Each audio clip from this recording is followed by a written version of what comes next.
Isa pa hong balita mga kababayan, no? Sabi ni wag kami, iba na lang. Boss, maiba lang, saglit, ganda ng cup mo. Hey, salamat po. Oh. Isa pa din pong balita mga kababayan, kay Vince Dizon pa din, oh, DPWH, mga boss chipa mo sir, mukhang maganda itong ipapanukala nila, oh. Yung mga bidding daw sa mga proyekto, mapapanood na sa live stream. Oh, para iwas na daw siguro yung mga bidding-biddingan, para iwas na yung mga kung ano-ano, para mapunta talaga doon sa mga magagaling na mga bidder at ang yung tipo bang walang mga bigay dito, walang mga bigay diyan. Si Sangkay Jan pala nag-post nito, oh. Sabi, eto na, Tatak Marcos Jr. Finally, for the first time, titino na ang sistema. No? Eh kasi makikita nating lahat to eh. Di ba? Mapupubliko ho, mga bossing. Makikita natin, oh, yan na naman mga bidder na yan. Puro diskaya na naman yung mga yan ah. Siyam na kumpanya ng diskaya. Hindi na ganun. Kasi kita na ho ng publiko, mga kababayan. At hindi na ho makakaporma yung mga district engineer. Hindi na ho makakaporma yung mga sila-sila na lang ang pumipili. Di ba? Dahil kita na ho ng mamamayang Pilipino, naka-live na. Si Martin Romualdez din, di ba? Ang gusto ni Martin, yung BICAM, yung pagbibigay ng pondo, o yung pag-uusap po sa pondo at budget, naka-live na din at mapapanood ng sambayan ng Pilipino. Kung di ako nagkakamali, di ba?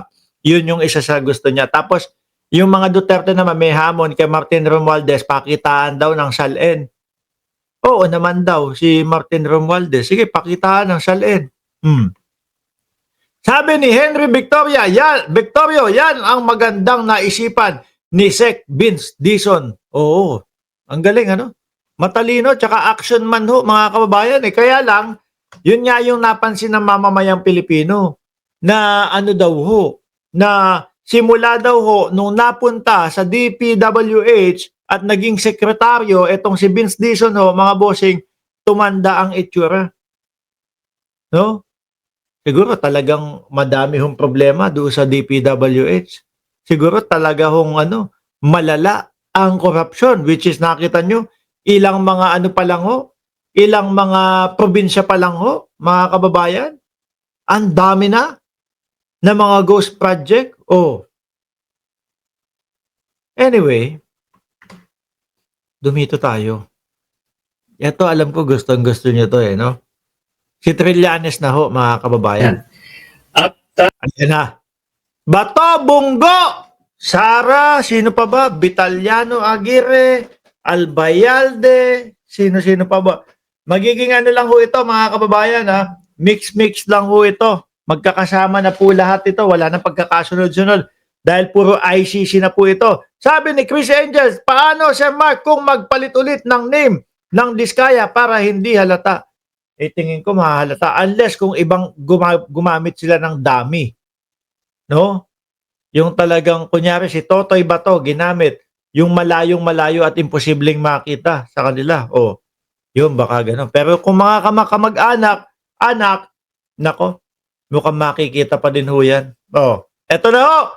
Trillanes, banat! ngayon, yung mga gusto ni Bato, yung mga Duterte senators na itulak itong dismissal, ito, magkakaroon ng ulit, ng guhitan kung sino ba talaga ang pabor sa accountability ng mga public officials o sino yung nagko-cover up.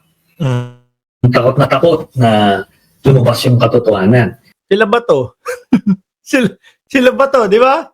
Tingnan nyo nga, sa impeachment na lang ho, mga kababayan. Kung ako ang lalagay sa posisyon ni Inday Sara Duterte, baka ako pa magsabi sa inyo, sige na, umpisahan na natin yung impeachment. Handang-handa na ako, ready na ako, ipagtanggol ko ang aking sarili. Ready dumipensa. No, ilatag nyo, ipakita nyo na sa mamamayang Pilipino, yung inyong mga ebidensya laban sa akin para madepensahan ko na kung meron akong depensa. Pero wala ho Sa nakikita ho natin, mga kababayan, ang gusto nilang mangyari, mahinto yung impeachment, mahinto yung mga yon nang hindi nila sinasagot yung mga sinasabing mga paglustay ng pera, yung sinasabing pagbabanta sa buhay ng Pangulo, yung sinasabing mga bribery, 'di ba? Alaga 143. Oh, At ako naman, base sa bilang natin, nakakalamang ng bahagya yung mga pabor na ipagpatuloy yung impeachment. naku.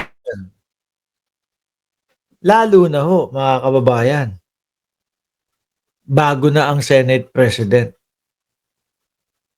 Tapos kung makita nyo pa ho, biglang bumaliktad yung numero.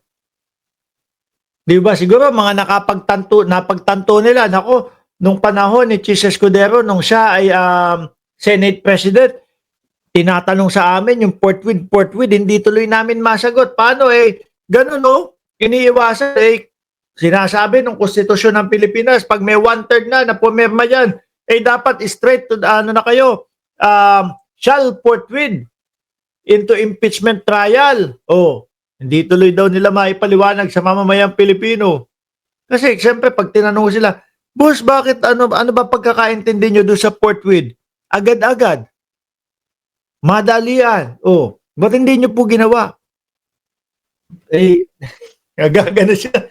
Kasi sabi nila ganun daw. Ano daw?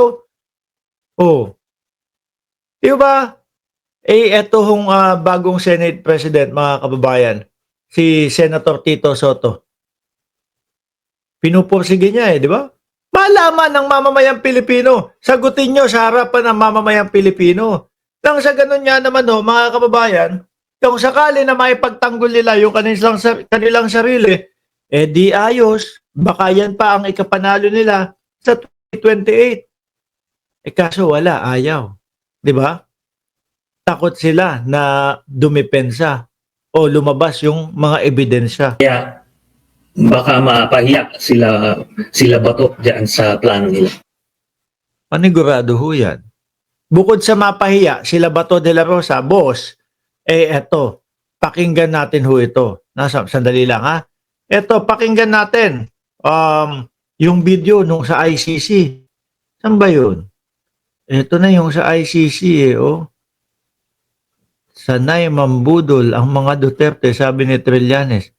Eto pakinggan natin to. Samantala ang ICC hindi na umano pakikinggan ng anumang resolusyon o pahayag ng domestic authorities upang pauwiin sa bansa si dating Pangulong Duterte. Ako pati pala yung sa Senado, kahit ano gawin nilang sa Senado. Ganito po, pipirma, maglalagdaan po yung mga senador para po mapauwi si dating Pangulong Duterte. Wala na din.